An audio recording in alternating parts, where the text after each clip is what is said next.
Shout out dahil ko sa mga vlogger dyan na mga kagaya kong baguhan pa lang. Alam nyo, sa totoo lang, sa kakaisip natin sa ating mga video kung paano tayo mag-download ng video, kung ano ang ida-download natin na video itong araw na ito o bukas, kasi mahirap talaga mag-isip. Minsan napupuyat ka sa kakaisip.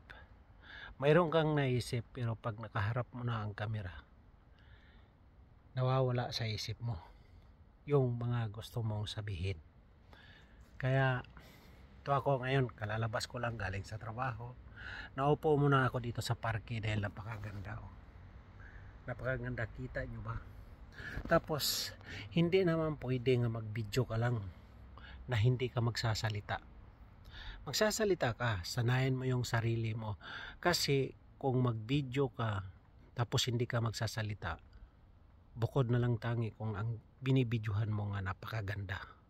Flex talaga sa mga tao nga makikita dahil pwede nang hindi ka magsalita. Pero kung hindi naman kagandahan ang binibidyohan mo tapos hindi ka pa magsasalita, ang tao mabuburing.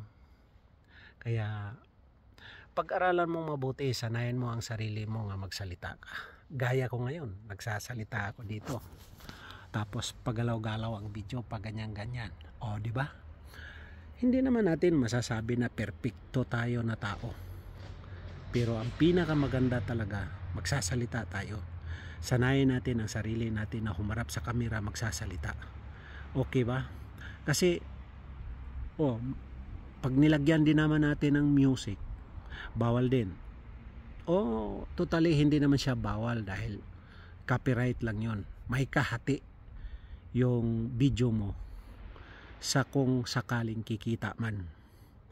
Pero kung gagamit ka naman ng ibang audio, ibang boses, masama din yon dahil makopyright ka. Pero kung sanayin mo ang sarili mo magsasalita, pabidyo-bidyo kang ganyan tapos nagsasalita ka, para nga lang siraulo ka, nagsasalita ka. Pero una pala sa lahat, magandang gabi sa inyong lahat dahil hindi ako nakapagbati sa inyo ng magandang gabi. Tingnan nyo naman ang likod ko, napakaganda. Wala talagang katao-tao, ako lang andito. Malapit lang to sa bahay, kaya nagpahinga. Maaga naman akong lumabas, nagpahinga muna ako ng konti, tapos palakad-lakad ako dito. Muni-muni ba, kung baga magtambling-tambling sana ako, kaya lang tama na to, 3 minutos na to, may ads na. Bye bye.